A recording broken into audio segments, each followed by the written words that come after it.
하나님은 저와 여러분, 우리 모두의 살아가는 일상을 하나도 한순간도 빠짐없이 다 보고 계시고 알고 계시는 하나님이십니다.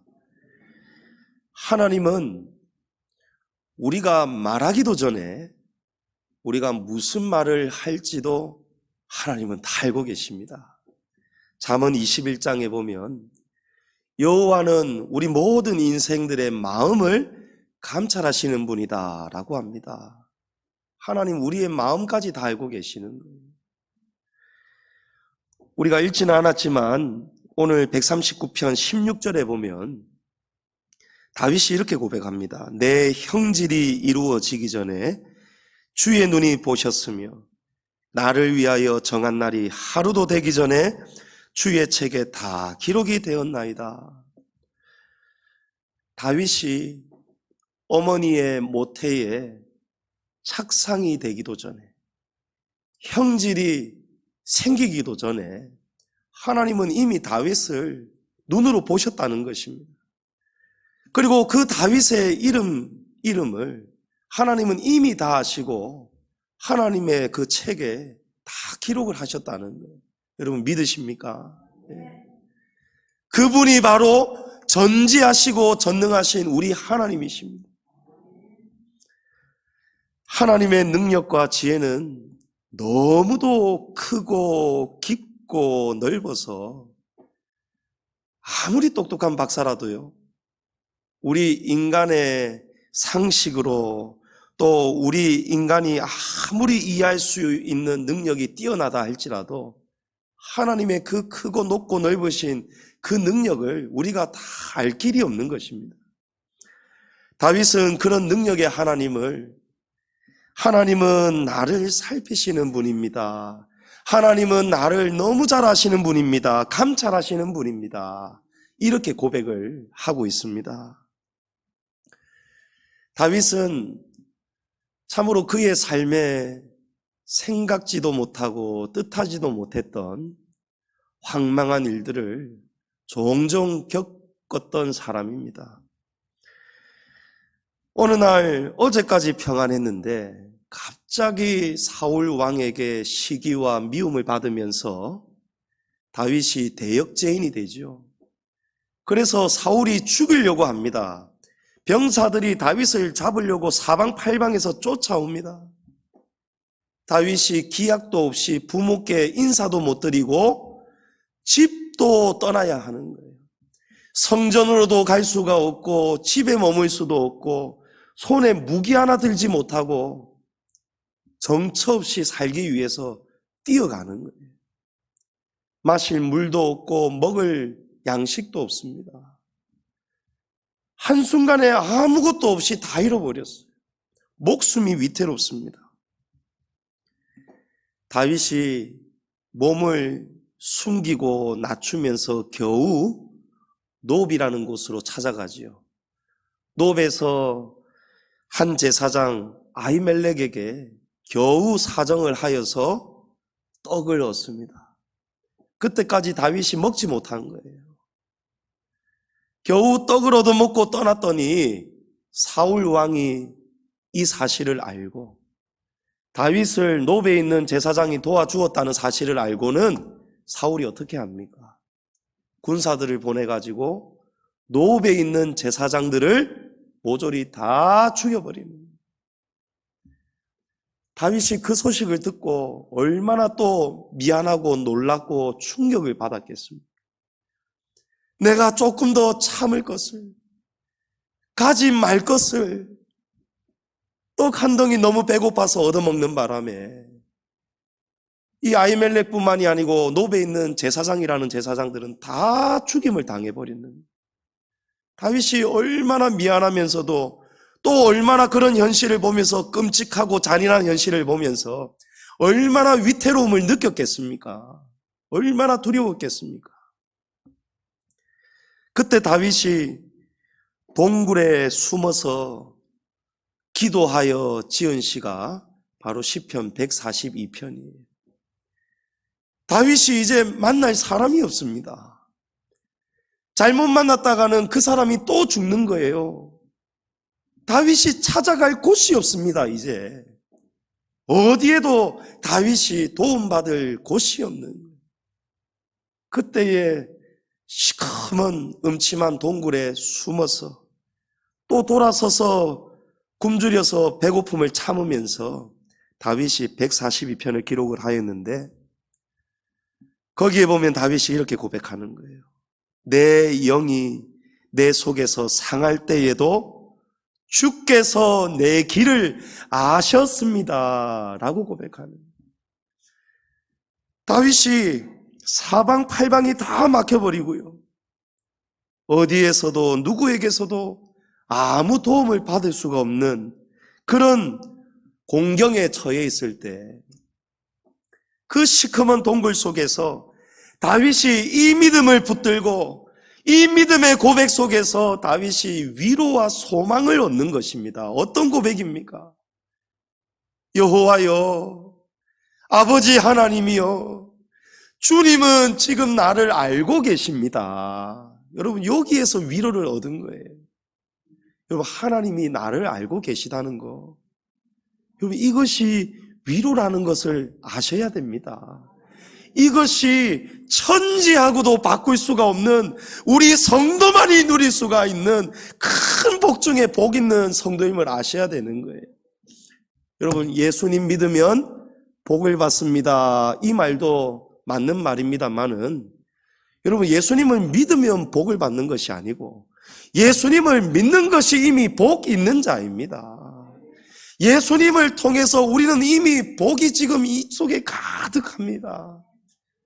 우리는 영접하는 자, 곧 그의 이름을 믿는 자들에게는 하나님의 자녀가 되는 권세를 주시니라. 아멘. 여러분, 하나님의 자녀가 되는, 우리 아버지가 우리를 지금 다 알고 계시고 보고 계시다는 거예요. 내가 사망의 음침한 골짜기로 다닐지라도 해를 두려워하지 않을 것은 주께서 나와 함께 하시기 때문입니다. 여호와 하나님은 나의 목자시니 내가 부족함이 하나도 없습니다. 여러분, 다윗이 어떻게 해서 이런 고백을 드렸을까요? 이 고백이 어디에서 시작하는지 아십니까? 주님이 나를 알고 계시다는 거예요. 하나님이 나를 너무도 잘 알고 계시기 때문에 지금 내가 사울 왕에게 쫓기고 있는 나의 이 공경과 이 형편을 하나님은 다 알고 계시기 때문에, 내가 지금은 비록 사망의 음침한 골짜기로 다니고 있지만 하나님이 알고 계시기 때문에, 주의 지팡이와 막대기로 나를 안위해 주실 것이기 때문에, 다윗은 아버지 하나님, 나는 하나도 부족함이 없습니다. 그래서 위로가 되고 소망이 되는 것입니다. 이 모든 다윗의 신앙 고백이, 여러분, 하나님이 나를 알고 계시다라는 것을 믿는 믿음에서 시작하는 거예요. 그래서 우리 하나님은 전능하신 하나님이시고 모든 것을 알고 계시는 전지하신 하나님이십니다. 다윗은 오늘 본문에서도 동일한 고백을 드리고 있습니다. 1절에 여호와여, 주께서 나를 살펴보셨으므로 나를 아시나이다.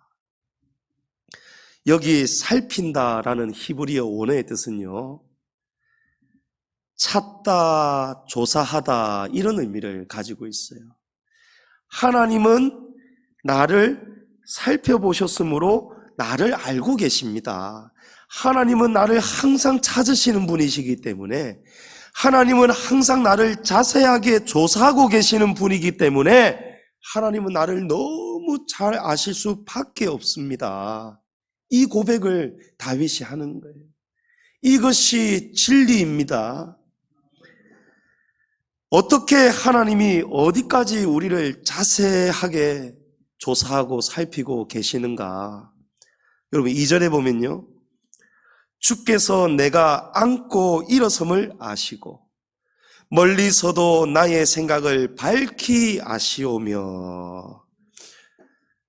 여러분, 이 말씀은 어려운 말씀이 아니에요.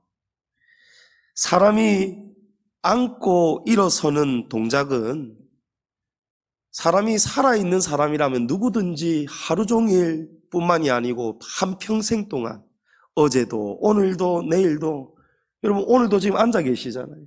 조금 있다가 일어서실 것이죠. 집에 갈 때에도 차를 타실 것이고 앉으실 것이고 내리실 것이고, 집에 돌아가서도 또 소파에도 앉으실 것이고 눕기도 하실 것이고 일어서기도 하실 것이고, 사람이 앉고 일어서는 동작은요, 살아있는 사람은 당연하게 지속적으로 하는 그런 일반적인 동작입니다. 너무나 당연한 동작이에요. 다시 말해서 특별한 동작이 아닙니다. 주목할 일이 아니라는 거예요. 자, 예를 들면 어린 아이 있잖아요. 갓난아기. 갓난아기가 누워서 조금이라도 몸을 움직거리면은 부모가 어떻게 합니까? 살펴보죠. 자세하게 봅니다. 아이가 몸을 움직이다가 처음 몸을 뒤집은 날 부모들 난리가 나죠. 뒤집었다 하고 난리가 납니다. 그러다가 아이가 갑자기 앉기라도 하면은, 그러다가 아이가 갑자기 한번 일어서기라도 하면 섰다 하면서 난리가 날 거예요. 제가 첫째가 처음 일어설 때 막 빨리 뭐하냐고 사진 찍으라고 동영상 찍으라고, 그 앉고 일어서는 일이 도대체 뭐라고 말입니다. 그런데 어린아이가 처음으로 몸을 뒤집고 앉고 일어서고 스스로 앉았다가 일어섰다가 아이고 잘하네 얼마나 대단한 일입니까? 그런데 우리 그 첫째가 지금 이제 중학교 2학년이거든요. 중학교 2학년짜리가 자다가 몸부림치고 몸을 뒤집을 때 부모가 보고 놀래가지고 아이고 몸을 뒤집네 이리 안 하죠. 아이고 앉았네 일어섰네 이렇게 안 합니다. 이제 관심이 없어요. 제가 어제 저녁에 잠시 뉴스를 보는데 우리 개구쟁이 아들 녀석이 몽개그를 한 번씩 합니다. 잘 걸어가다가 까당 자빠지는 척을 해요. 자빠져도 저는 쳐다도 안 봐요. 예? 자빠지면 지가 다치는 거고 아프면 울 것이고 일어서면 그만이고 관심이 없어요. 곁눈질로 보여도 쳐다보지를 않는단 말입니다. 그렇지요. 사람이 앉고 일어서는 것은요, 처음에 아기 때에 한두 번은 눈여겨보아야 되는 동작이지만 이제 다 큰 어른들이 앉고 일어서고 하는 것은요, 볼 필요가 없는 거예요. 당연한 지속적인 일상이지 않습니까? 그런데 하나님은 어떠시냐? 하나님은 우리의 그런 사소한 일상까지도, 우리가 앉았다가 일어서는 동작까지도 변함없이 지속적으로 하나님은 우리를 주목하고 계시다. 하나님은 우리를 찾고 계시고 보고 계시고 조사하고 계시다는.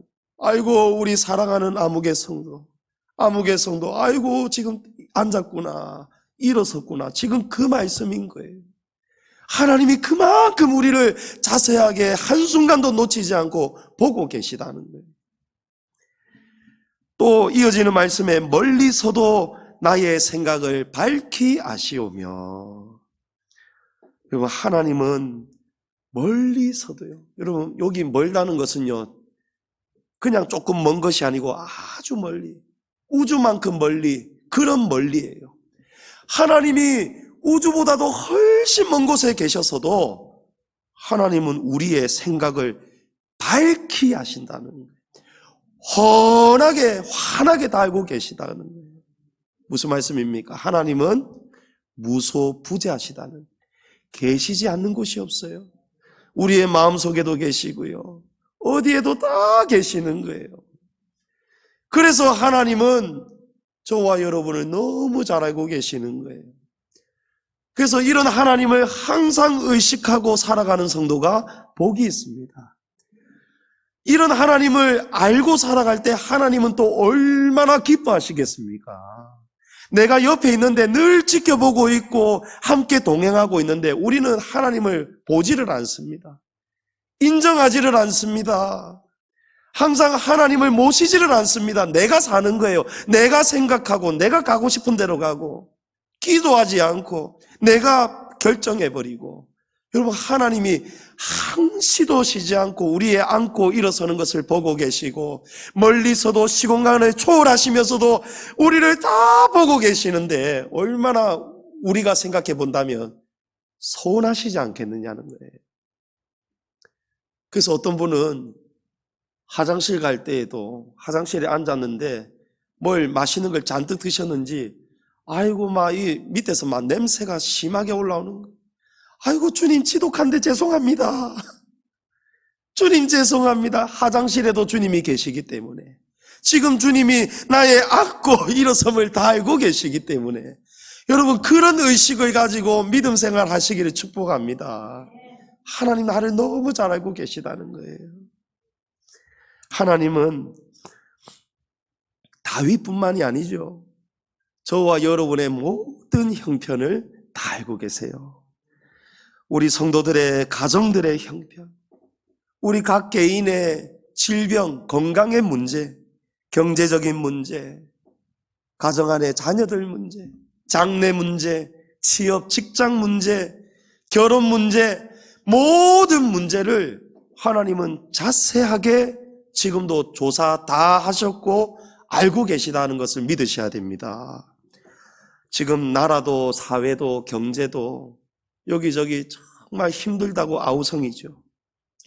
경중은 다르겠지만 우리가 2년 반 동안 지금 하루도 빠지지 않고 귀에 못이 박힐 만큼 코로나 이 코로나 이 단어 안 듣고 살아본 지가 언제인지 모르겠어요. 너무 지겹지 않습니까? 자영업자, 소상공인들, 직장인들도 마찬가지고 지금 여기저기 막 확진자들이 막 속출하고 있고 사회가 마비가 되고 회사, 가정 지금 다 어렵고 학부모들도 어렵고 학교도 어렵고 전부 다 지금 어렵고 어려워요.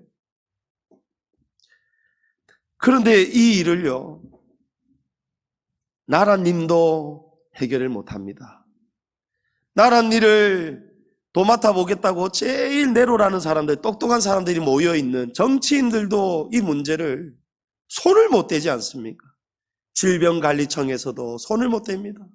의료진들도, 제약회사들도 지금 막 약을, 코로나를 이겨보겠다고 만들어내는데도 잘못 맞아서 잘못 먹은 사람은, 죽은 사람은 또 죽고 있고요. 어떤 사람은 코로나균을 일부러 실험하면서 집어넣어도 안 걸리는 사람도 있고요. 이거는 정답이 없는 거예요. 모릅니다. 인생들 아무도 모릅니다. 우리는 생명을 이겨낼 수가 없습니다. 생명의 주인은 하나님이시기 때문에 그렇습니다. 우리 인간의 생사화복을 주관하시는 창조주, 주관자는 하나님이시기 때문에 그래요. 그래서 인생의 정답은 하나님께만 있습니다. 하나님이 나를 알고 계시기 때문에 하나님께로 가야 되는 거예요. 이런 답답한 시국에 우리 성도들은 그럼 어떻게 살아가야 되겠습니까? 힘이 드는데요. 경제적으로도 어려운데요. 다윗처럼 지금 여기저기 사방팔방에 쫓겨다니고 있는 거예요. 말은 안 하지만 우리의 속은 지금 형편이 다 어렵고 힘들고 그런 분들이 많으실 거란 말이에요. 그럴 때에 우리가 무엇으로 위로와 소망을 삼아야 되겠습니까? 다윗처럼 믿어야 됩니다. 다윗이 지금 사울 왕에게 쫓기고 자기 도와준 사람, 노제사장들 다 죽었을 때에 동굴에서 드렸던 그 고백, 시편 142편의 고백을 오늘 본문에서도 동일하게 드리잖아요. 이 믿음이 다윗의 믿음의 기본이에요. 하나님은 나를 알고 계시다. 지금 나 혼자 있는 거 아니라는, 나 혼자 사망의 음침한 골짜기에 던져진 거 아닙니다, 여러분. 그 사망의 음침한 골짜기 속에도 하나님이 지금 나와 함께하고 계시다는 사실을 아셔야 되는 거예요. 여호와여, 주께서 나를 살펴보셨으므로 나를 아시나이다. 여러분, 주님이 우리가 안고 일어서는 것 알고 계시고 멀리서도 우리의 생각을 다 밝히 알고 계시다는 것입니다. 그러면 우리가 어떻게 해야 됩니까? 하나님이 나를 알고 계시는데, 하나님이 알고 계시니까 우리는 그만이면 됐습니다. 살 수 있을까요? 우리의 할 일이 있는 거예요. 성경에는요, 믿음의 법칙, 응답의 법칙이 분명하게 나와 있습니다. 하나님은 다 알고 계시기 때문에 너희는 그냥 가만히 있어라, 내가 알아서 다 해줄게. 하나님 그렇게 말씀하시지 않습니다. 하나님은 구하라고 말씀하십니다. 하나님은 찾으라고 말씀하십니다. 하나님은 문을 두드리라고 말씀하시는 거예요. 여러분, 구하고 계십니까? 찾고 계십니까? 두드리고 계십니까? 구하는 이마다 찾게 될 줄을 믿습니다. 문을 두드리는 이마다 열리는 역사가 일어날 줄을 믿습니다. 여러분, 잠언의 3장에 보면 너는 마음을 다하여 여호와를 신뢰하고 내 명철을 의지하지 말아라. 너는 범사의 그를 인정하라. 그리하면 내 길을 지도하시리라. 아멘. 여러분, 마음을 다하라고 말씀합니다. 마음을 다해서 여호와를 신뢰하라는 거예요. 신뢰는 믿음입니다. 신뢰는 구하고 찾고 두드리는, 기도하는 하나님과 우리의 유일한 열쇠입니다. 명철을 의지하지 말라는 거예요. 그럼 사람이 발등에 불이 떨어지면 제일 먼저 막 머리가 돌아가죠. 피할 길을 막 찾아다니고. 그러나 성도는 그렇게 살면 안 된다는 거예요. 코로나 지금 전 세계가 이겨내지를 못하지 않습니까? 전 세계 그 수많은 사람들 중에 한 사람은 코로나를 정복할 수 있는 백신을, 확실한 백신을 만들어낼 법도 하지 않습니까? 그런데 뭔가를 만들어낼 때마다 이제 코로나는 종식될 것입니다. 우리 지금 여러 뉴스들, 예고들 들어왔지 않습니까? 근데 그때마다 어떤 일이 일어나죠? 변이 바이러스가 생기잖아요. 델타가 생기고 오미크론이 생기고, 이제 또 여러분 낙심하지 마세요. 낙심은 하지 마시되 이제 또 온다는 거예요. 코로나가 말고 또 뭐가 또 생길 거라는 거예요. 앞으로 또 생기고 또 생기고 또 생길 거라는 거예요. 여러분, 못 이겨냅니다. 사람이 아무리 똑똑하고 잘났어도요, 인생을 의지하다가는요 큰 코 다치는 거예요. 그래서 시편 146편 3절에 기인들을 의지하지 말며 도울 힘이 없는 인생도 의지하지 말지니라는. 여러분, 기인들 의지하지 마십시오. 기인이 누굽니까? 하나님보다 내가 먼저 찾는 사람이, 그 사람이 기인이잖아요. 이 사람을 만나고 이 사람에게 문을 두드리면 나를 좀 도와주지 않을까? 내가 좀 낫지 않을까? 내 형편이 나아지지 않을까?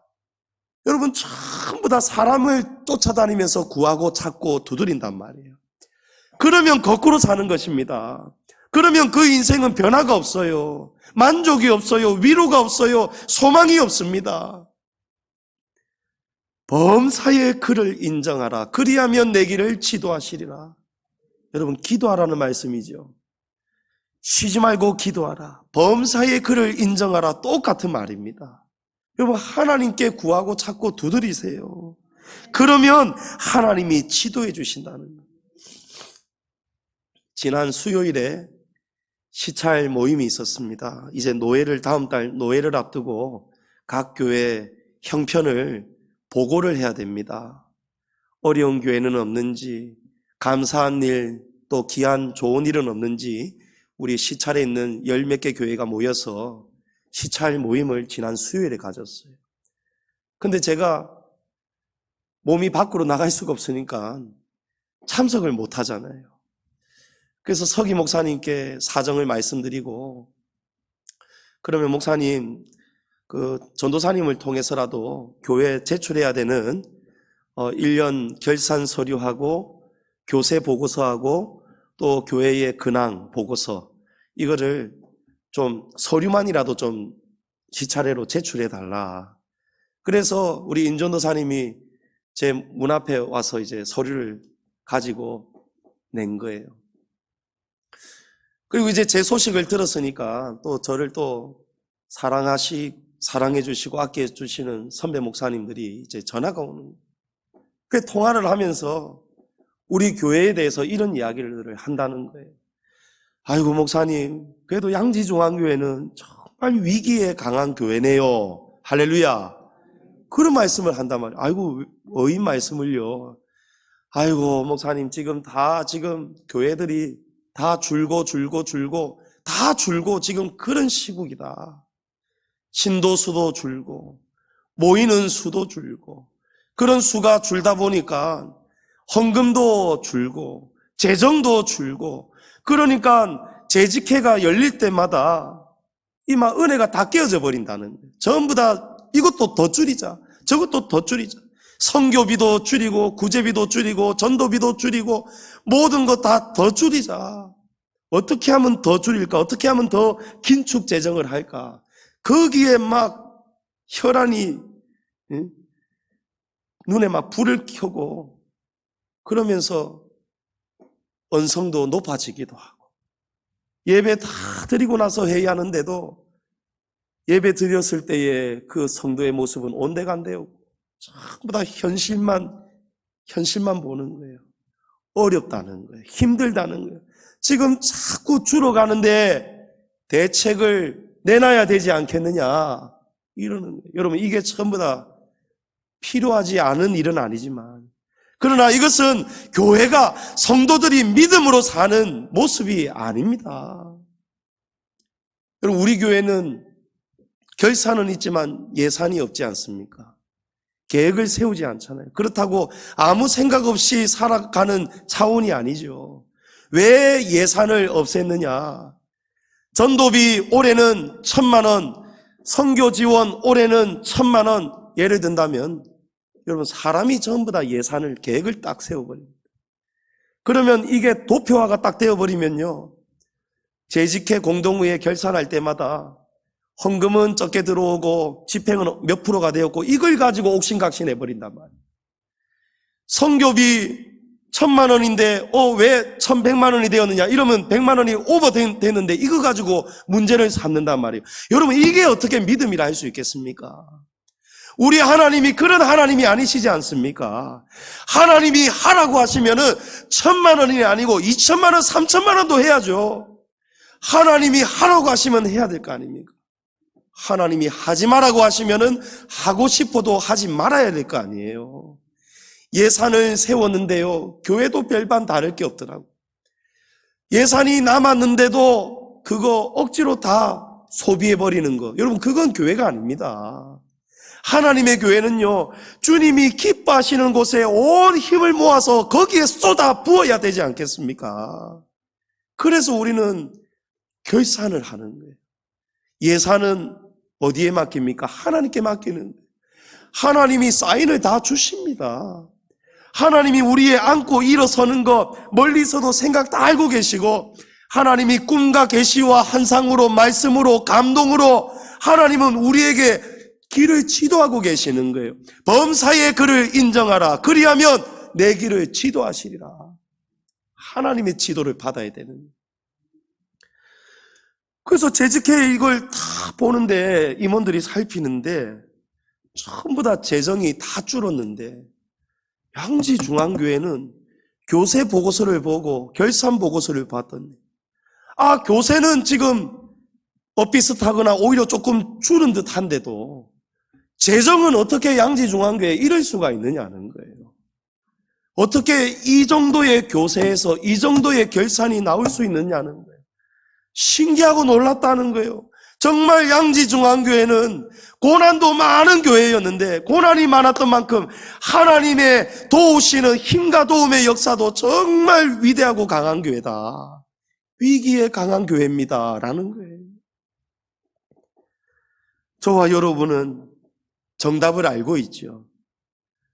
왜 우리 교회에 우리가 깜짝 놀랄 만한 이런 일들이 일어나는지 우리는 직접 목도하고 알고 있지 않습니까? 여러분, 왜 이런 일이 일어나죠? 하나님이 우리 양지중앙교회를 너무 잘 알고 계시기 때문이에요.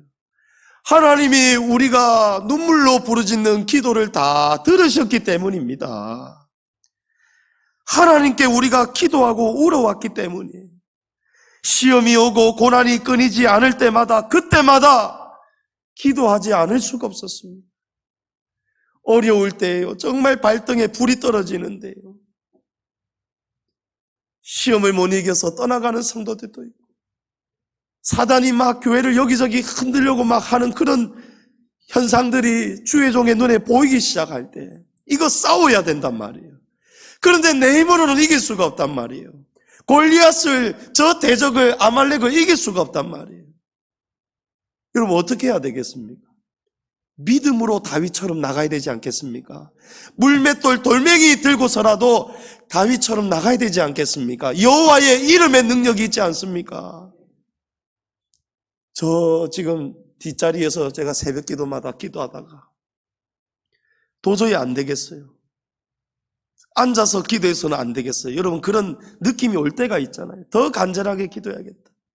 내가 하나님 앞에 더 고생하고 내가 더 울고 애절하게 부르짖으면 하나님이 더 나를 자세하게 돌아봐 주시겠지. 울다가 이제 성도들 다 떠나고 갔을 때 이제 올라오는 거예요. 이 자리에 올라와 가지고 다윗이 그랬던 것처럼 코를 땅에 박고 손을 앞으로 펴서 주님 나 힘 하나도 없습니다. 하나님 지금 교회의 형편 알고 계시지 않습니까? 주님 도와주십시오. 우리 성도들 흔들리지 않도록 도와주십시오. 힘을 낼 수 있도록 도와주십시오. 교회의 재정이 어려운 일을 당하지 않도록 선교하고 전도하고 구제하는 일에 교회가 조금이라도 위축되는 일이 생기지 않도록 주님 채워주십시오. 여러분 하나님이 들으셨지 않습니까? 그래서 하나님이 재작년 연말부터 사건 일으키시면서 작년에 또 큰 사건 보여주시고 또 올해에도 하나님이 시작되자마자 또 우리 각중 강도사님 지인 김세영 형제를 통해서 하나님이 또 채워주시고 하나님이 엘리야에게 까마귀를 보내서 먹을 거 마실 거 공급해 주셨던 거죠. 천사를 보내주셨던 거죠. 하나님이 우리의 기도를 다 들으시고 우리를 너무 자세하게 조사하고 계시고 아시기 때문에 하나님이 도와주시더라는 거예요. 하나님께 기도하는 순간이 여러분 가장 안전한 때입니다. 현실은 아직 발등에 불은 꺼지지 않았지만 그래도 그 불 가지고 다른 데로 기인을 찾아다니는 것이 아니고요. 하나님 앞에 와서 하나님을 더 가까이 하고 하나님을 더 가까이 하고 울고 부르짖으면요 하나님이 마음에 평강을 주십니다. 왜 그렇습니까? 다윗의 고백처럼 하는 거예요. 지금 나는 여전히 지금 음침한 골짜기에 던져져 있지만 여호와 하나님이 나의 목자시니까 하나님이 나의 아버지시니까 주님 저는 부족함이 하나도 없습니다. 때가 되면 하나님이 움직이십니다. 때가 되면 하나님 반드시 우리를 건져주십니다. 그 때가 어떻게 해야 빨리 옵니까 여러분? 기도하셔야 되는 거예요. 의지하셔야 되는 거예요. 제가 코로나의 세상에 확진이 될 줄 누가 알았겠습니까? 여러분 기억하시죠? 제가 지난주는 격리되는 바람에 교회도 못 오고 그 전주에 설교하고 마치고 광고할 때 제가 뭐라고 광고했습니까? 성도님 여러분, 지금 코로나가 사방팔방에서 지금 걸리고 지금 확진자가 속출하고 있습니다. 이제는 누가 걸려도 이상한 일이 아닙니다. 누가 걸리더라도 이제는 우리가 웅성웅성하면 안 됩니다. 경산에 있는 교회 소식을 제가 전해드렸잖아요. 그 교회는 어느 집사님 부부가 확진이 되면서 그 교회에 청년도 걸리고 이런 일이 생기면서 이 집사님 부부가 너무 미안해하는 거예요. 교회 앞에 너무 큰 폐를 끼쳐가지고. 그래서 낙심하고 있을 때에 성도들이 이 소식을 듣고는 그 집사님 부부 집으로 누가 서로 의논도 안 했는데 한 사람씩 그냥 다녀가는 거예요. 집 앞에 과일을 놓고 가고 어떤 사람은 또 다른 좋은 면역제를 놓고 가기도 하고. 그래서 그 교회에서 목사님이 그런 소문을 듣고 우리 교회도 가만히 있으면 안 되겠다. 소고기를 사들고 간 거예요. 잘 드시고 힘내시라고. 여기저기서 막 사랑의 손길이 오니까요, 시험이 오다가도 시험이 홀라당 도망가 버리고만, 교회가 더 따뜻해지고 포근해지고 하나가 되어버리는 거예요. 그 소식을 제가 보고 정말 이게 하나님이 기뻐하시는 교회지, 그래야 성도지. 그러고는 제가 교회 앞에 이 간증을 하면서 이제 우리도 누구라도 걸리면 서로 사랑으로 정말 따뜻하게 감싸주고 위로해주고, 그래서 지금 그 교회가 이 부부 걸리고 난 다음에 또 그 청년이 걸리는 바람에 이 청년도 막 집 앞에 소고기 한우, 여러분 수입산 말고 한우가 오고 과일이 오고 이러면서 그 은혜나무 교회 성도들이 농담으로 이란다는 거예요. 나는 언제 걸리고 이란다는 거예요. 제가 세상에 그 간증을 했는데 이런 뻔뻔한 목사가 자기가 제일 먼저 걸려버리는 거예요. 예? 제가 걸려버리고 나니까요, 세상에 지지난주 그 주간에 토요일에 진짜 천사가 다녀간 우리 집 앞에요. 코로나 면역 이기는데 인후염에 좋은 그 과일만 골라가지고 담아가지고 집 문 앞에 놓고 갔다고 연락이 왔는 거예요. 아이고, 제가 그 천사 얼굴 한번 봤었어야 됐는데 너무 감사한 거예요.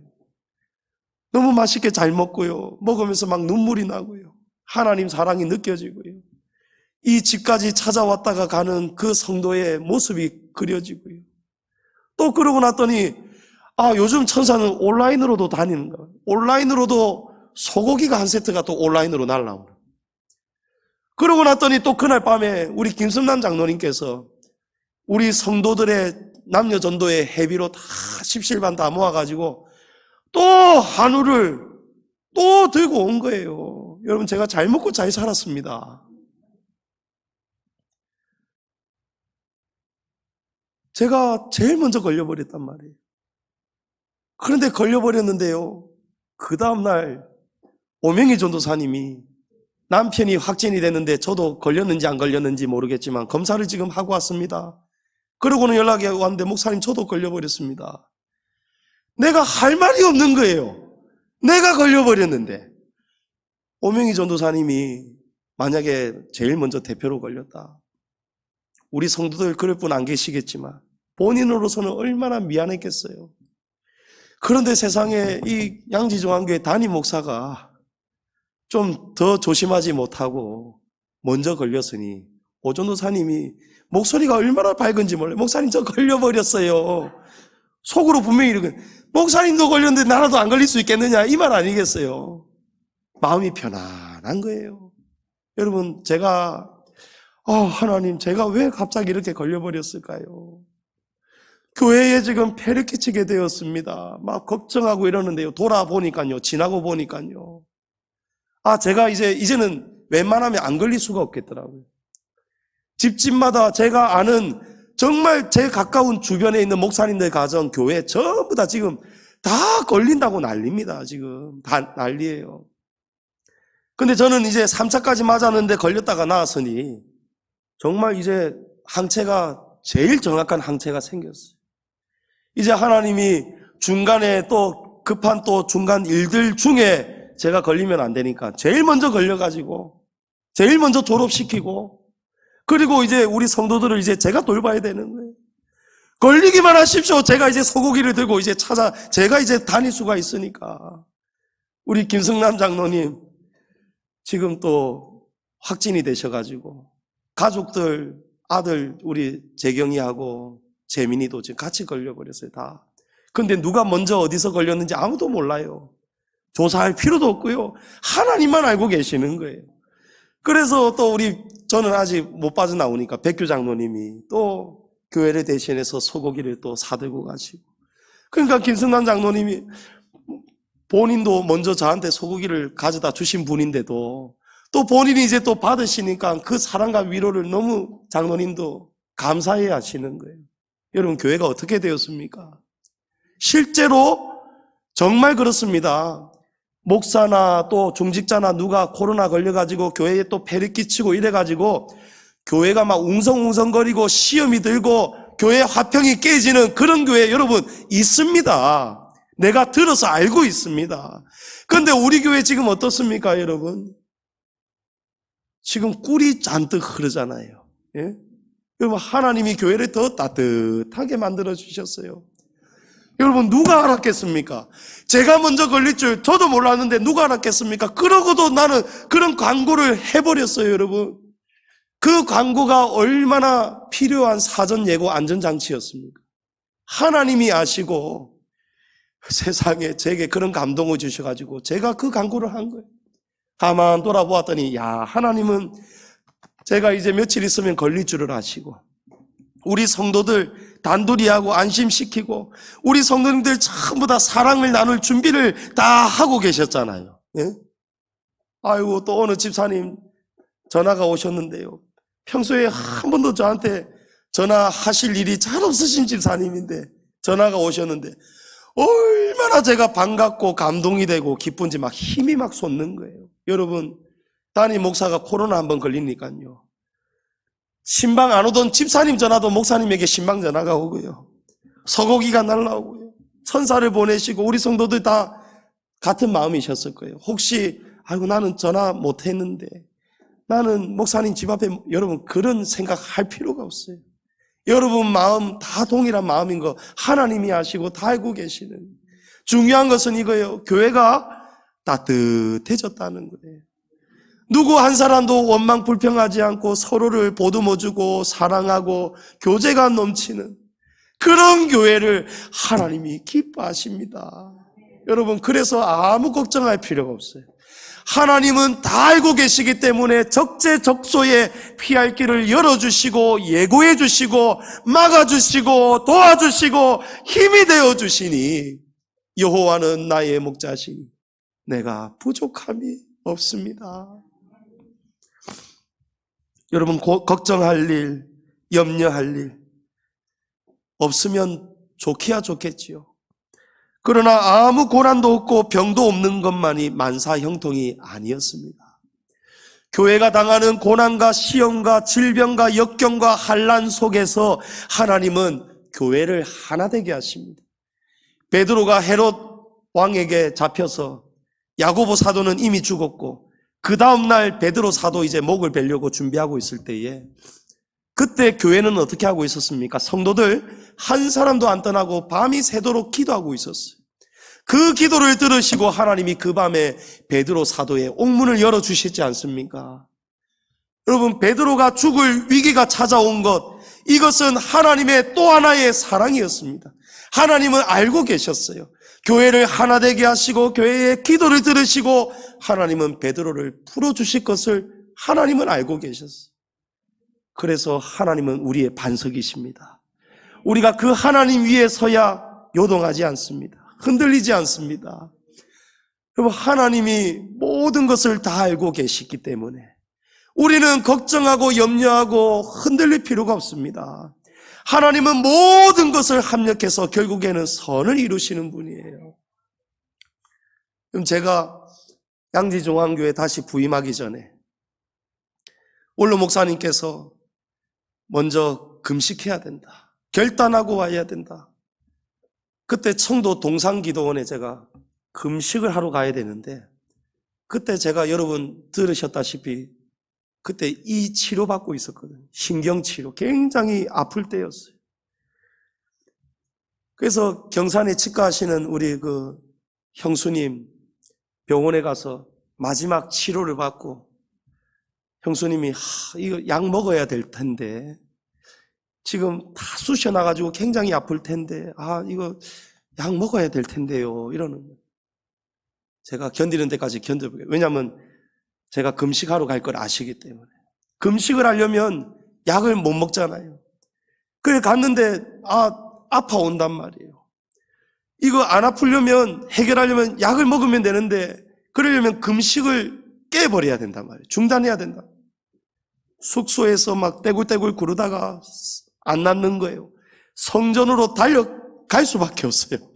방법이 없으니까.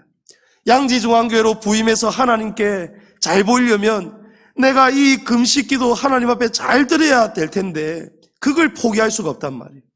근데 그걸 포기하지 않자니 이 신경 휘집어 놔서 너무 아픈 거예요.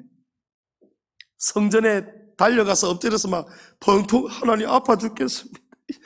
하나님 진짜 살아계시고 지금 함께 하시다면 나 이제 주님을 위해서 목숨 걸겠다고 십자가 짊어지겠다고 주님 앞에 잘 죽겠다고 금식하러 왔는데 주님 이거 가만히 내버려두면 나 정말 서운할 것 같습니다. 주님 고쳐주십시오. 안 아프게 해주십시오. 하니까 그때부터 싹 가라앉기 시작하요. 숙소로 가니까요 또 아파요. 숙소에서 기도하니까 안 나아요. 성전 가서 엎드리니까 또 우니까 하나님이 징조를 주신단 말이에요. 제가 그때 알았어요. 아, 하나님은 간절한 기도를 기뻐하시는구나. 진심을 원하시는구나. 그래서 제가 마지막까지 약 안 먹고 금식 다 마치고 내려왔는데요. 금식 마치기 하루 반나절 전쯤에 제가 그냥 문득 먹고 싶은 게 막 오만때만 가지가 생각난단 말이에요. 그래서 막 군대에서도 휴가 나오기 전에 막 먹고 싶은 거 다 적는 것처럼 누워가지고 배가 고프니까 잠은 어찌 그리 안 옵니까? 그 밤은 얼마나 깁니까? 문득 뜬금없이 아이고 홍어가 먹고 싶네. 홍어 생각이 난단 말이에요. 그러고는 금식 마치고 딱 돌아와서 목사님께 금식 잘 마치고 왔습니다. 보고하러 왔더니 잘 왔다. 너 주려고 지금 홍어가 도착해 있다. 이런단 말이에요. 예? 목포에 있는 어느 권사님이 엊그저껜가 어저껜가 택배가 도착이 됐다는 거예요. 제가 가만 계산해 보니까요. 제가 홍어 생각하고 홍어 먹고 싶다 할 즈음에 그 다음날 홍어가 택배로 발송이 시작된 것 같아요. 여러분 소고기, 과일 이런 거면 좀 이해가 달라질 수 있어요. 홍어는 정말 좀 특이한 음식 아닙니까? 그 특이한 음식이 왜 하필이면 제가 금식 마치고 딱 돌아왔을 딱 그 시간에 만나지도록 하나님이 그렇게 만드시더라는 거예요. 저는 100% 1000% 믿습니다. 하나님이 제 그 금식 기도를 기쁘게 받으셨기 때문입니다. 여러분 하나님 정말 알고 계시죠? 하나님은 다 알고 계시는데 왜 때때로 우리의 기도를 응답을 왜 금방금방 해결해 주지 않으실까요? 여러분 하나님을 흡족하게 기쁘시게 하십시오. 하나님을 흡족하게 하십시오. 하나님이 기쁘게 받으시면 하나님이 움직이십니다. 하나님이 번개처럼 나타나셔서 우리를 구원해 주십니다. 야고보서 4장에 하나님을 가까이 하라. 그리하면 너희를 가까이 하시리라. 오늘 본문 마지막 4절을 보십시오. 여호와여 내 혀의 말을 알지 못하시는 것이 하나도 없으시니다. 아멘. 할렐루야. 여러분 혀에서 나오는 말을 하나님께서 알지 못하시는 것이 하나도 없음을 믿으시기 바랍니다. 여러분 하나님 살아계십니다. 눈에 보이지 않아도 바람이 있고 공기가 있는 것처럼 하나님은 우리 육신의 눈으로는 지금 보이지는 못하지만 하나님은 영적인 영이신 분이기 때문에 하나님 지금 이 자리에 계시는 거예요. 하나님 앞에 기도하세요. 하나님은 나를 너무 잘 알고 계십니다. 하나님이 도와주실 거예요. 모든 것을 하나님이 다 알고 계시다는 사실에 여러분 정말 큰 위로와 소망 가지시기를 축복합니다. 오늘 이 말씀을 통해서 하나님 나를 알고 계신다. 하나님 정말 나를 알고 계신다. 내 가정, 지금 내 형편, 내 고민, 나의 간절한 바람, 소원 하나님 알고 계신다. 여러분 그거 꼭 붙드시고요. 하나님이 알고 계시기 때문에 우리는 구하고 찾고 두드리면 됩니다. 하나님의 기뻐하시는 길을 쫓아 살아가면 되는 거예요. 그럴 때에 이 박자 저 박자가 맞아지면은 우리의 삶의 구원의 역사가 열릴 줄을 믿습니다. 하나님이 우리의 힘과 도움이 되시는 놀라운 축복의 역사가 우리 교회와 성도들의 가정마다 사업장마다 성도들의 장래에 가득하시기를 주님의 이름으로 축복합니다.